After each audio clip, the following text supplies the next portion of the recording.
Welcome back to the Kaspa Silver YouTube channel. In today's video, we're going to be talking about the biggest market that I believe Kaspa needs to tap into so that it can have a very successful future. And that market is the stablecoin market. And here's the reason why. If we're looking at this article here, you can see here it says stablecoins have quietly become a tour de force in the global cryptocurrency market, representing more than 2/3 of the trillions of dollars worth of cryptocurrency transactions recorded in recent months. And you can see right here that this chart is basically showing that over 50% of all of the transaction volume within the cryptocurrency space is done on stablecoins. And so I believe Kaspa seriously needs to capitalize on the stablecoin market to actually bring in most of all the transaction volume within the crypto space. We can also see here that the stablecoin market is not going to go away, but instead get bigger. I'm going to go ahead and play this clip from the Digital Assets Summit of 2025 that Trump was speaking in. To pass landmark legislation creating simple, common sense rules for stablecoins and market structure. With the right legal framework, institutions large and small will be liberated to invest, innovate, and take part in one of the most exciting technological revolutions in modern history. It's so big, it's, I think, as big as you can get. Pioneers like you will be able to improve our banking and payment system and promote greater privacy, safety, security, and wealth for American consumers and businesses alike.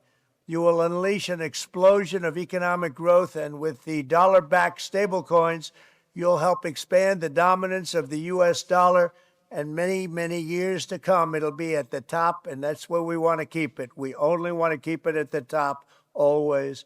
I can already see that the energy and passion of the crypto community is the kind of spirit that built our country, and it is exciting to watch as you invent the future of finance.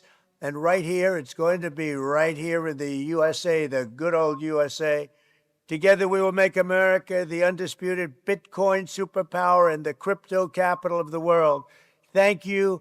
Good luck. God bless America. So in that clip, he talked about stablecoins and stressed that the US government is basically going to be creating a regulatory framework for stablecoins, and their goal is to ensure that the US dollar keeps its world dominance. And if we're looking at USDT, here's why stablecoins can actually help the US dollar continue its dominance across the whole entire world. So Tether has to back all of their tokens one-to-one with the US dollar. And so on this website here, they go into detail of their reserves and how they're basically backed. And they show that 82.35% is in cash and cash equivalents and other short-term deposits. And when they break down the cash and cash equivalents, 79%, or basically 80%, of all of their money is in U.S. Treasury bills.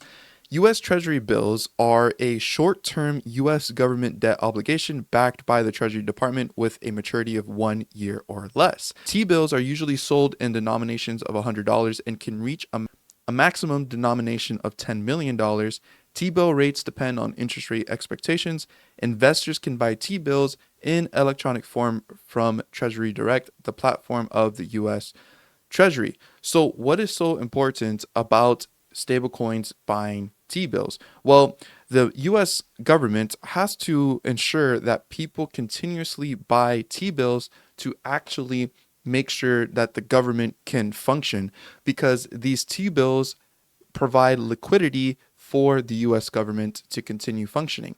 So stablecoins are becoming basically another provider of liquidity. And so stablecoins are basically becoming another entity other than countries buying T-bills to provide liquidity for the US government. You could see here that in this article, October 30th in 2024, US Treasury sees stablecoins driving structural demand for T-bills. And it says stablecoin growth poses both opportunities and risk for the stability of the US Treasury market. The key takeaways of this article is stating that stablecoin collateral now accounts for around $120 billion in US Treasury holdings, and potential risk remain due to stablecoin sector's dependency on T-bills. So it goes into the pros and cons of the fact that stablecoins are reliant on T-bills to actually back their reserves.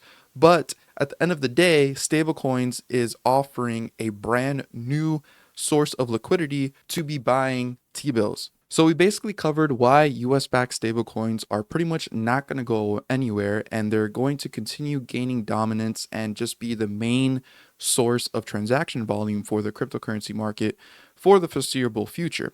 And so it got me curious into looking into what networks are the top networks for USDT to operate on. And according to this article, the top 5 are Tron, BNB, Ethereum, Solana, and Bitcoin. And pretty much Tron is that number one spot. In fact, currently, every time I make a sale with a Tangem Wallet, I get paid in USDT stablecoin that is on the Tron network. And personally, I have experienced very, very high fees just to transfer my USDT out of my Tangem Wallet. My fees are approaching about $7 just to transfer my Tron USDT stablecoin out of the wallet, which is absolutely ridiculous, and I don't believe is going to be the future. And this is exactly where I believe Kaspa is going to be able to step in and dominate. I want to show you how USDT Tron was able to even convince a Bitcoin maxi to go ahead and adopt it. Now, they did not adopt Tron itself, they just adopted the USDT stablecoin, but the network that they chose was Tron. So I'm going to go ahead and share this clip. This is Jack Mallers. He is the owner of Strike app, which allows people to basically earn all of their income and it get automatically converted into Bitcoin. And then they can also pay for their bills or anything like that through the Strike app so that they can actually live on a Bitcoin standard. But over time, people kept requesting for USDT, and Jack Mallers decided to give in to the request of his users because of game theory. So I'm going to go ahead and play a little bit of this video here to kind of just show you how he even defends why he decided to do this. And on top of that, explains how he even understands that Tron is a horrible network and he doesn't support Tron at all. But nonetheless, he still wants to support USDT, which is built on Tron, because of the fact that the people demanded for this usability. It was interesting. Listen, we went to go launch these products in Latin America and in Africa, and initially, it never crossed my mind that we would integrate a stable coin. Seriously, I'm born and raised here in Chicago. I talk to Bitcoiners in California, in New York, in Florida. Stable coins, I have no use case for a stable coin. I don't get the crave. I don't understand why people love them and adore them and why they're growing so much until I went to El Salvador, until I went to Africa, until I talked to customers in Argentina. And then I realized not only are stable coins popular there, this is one of the fastest growing technologies in the world. So this green line here is the growth of Tether specifically. So again, I can only speak for myself and the CEO of the company that I founded. We've never, ever, ever, ever, ever been asked to support any other stablecoin outside of Tether. This product is specifically for Latin American markets and African markets, and those markets demanded, and they said, Jack, listen, we need a way to get Tether in and out of the app. Historically, we've only supported holding a Tether balance, and you can only move money on the Bitcoin networks, on Bitcoin on-chain or the Bitcoin Lightning Network. We've never supported any other networks.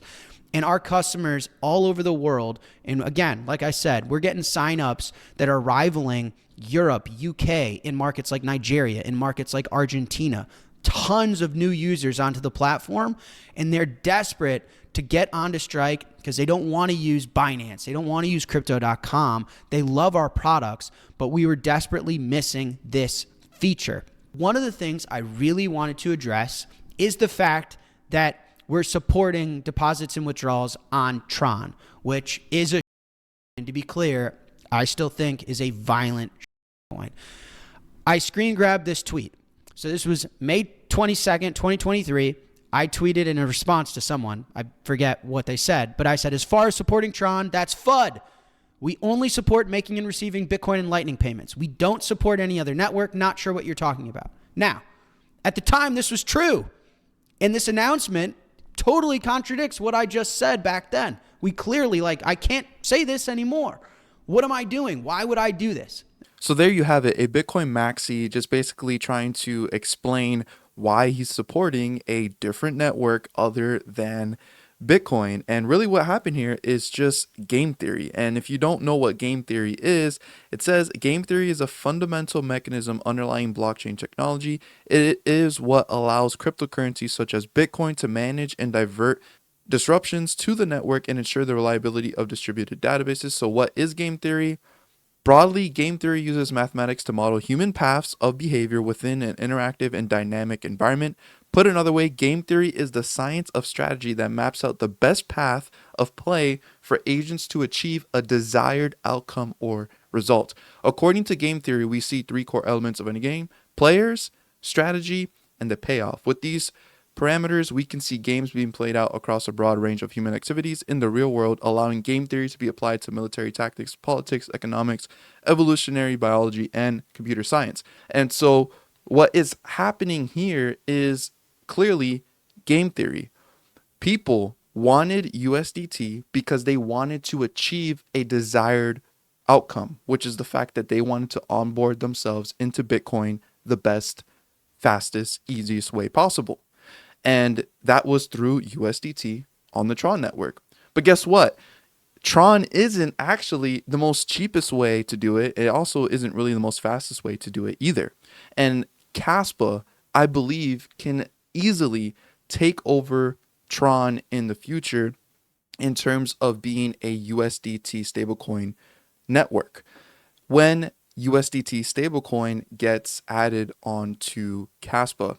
So on one of Jack Mahler's posts here, I actually went ahead and made this prediction here.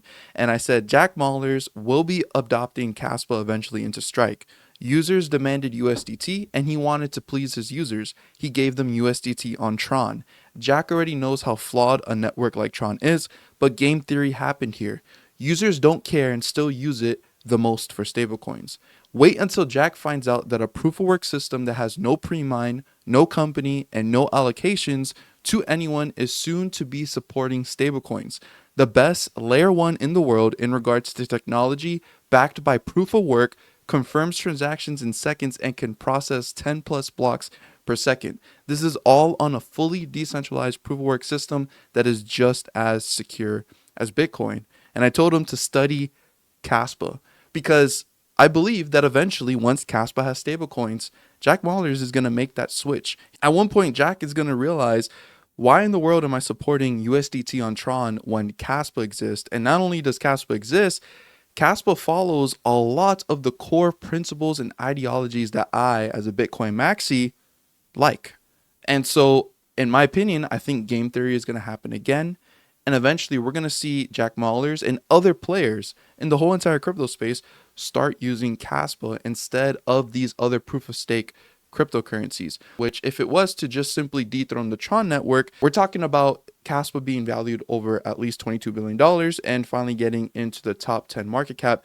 But not only were these networks being used for USDT, we did also see that Solana, BNB, Ethereum, and Bitcoin were also the other top networks that USDT is being used on. And so we're talking about billions of dollars here that Kaspa has the potential to tap into if it can capitalize on the USDT stablecoin market. And so the question remains is, what is Kaspa doing to make this possible? Well, we do have recent information here that there are steps being taken to finally get Tether, Circle, and other stablecoin issuers to be building on Kaspa. And from the user here, JH, they did give us an update here and just let us know that we have talked with Tether, Circle, Global Dollar, and FD Labs HQ since December 2024, and we have traversed all possible technical routes and roadmaps. And this is in relation to issuing stablecoins on the Kaspa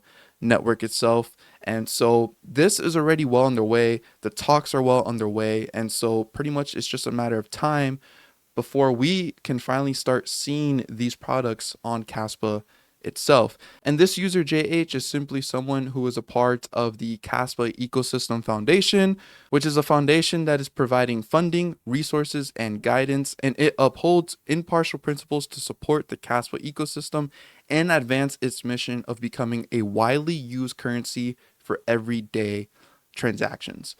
So I hope you guys enjoyed this video talking about the biggest market that I believe Kaspa needs to tap into. And before we go, if you guys have not considered giving yourself a Tangem wallet, Tangem does have these Kaspa exclusive wallet designs where you can pick up for 10% off your order when you use the code Kaspa Silver at the checkout. And if you do use that code, I do receive a commission for this, and it greatly does support my channel. So thank you guys so much for watching this video. Please leave a like, subscribe to the channel if you guys are new around here. And as always, don't be average, be different.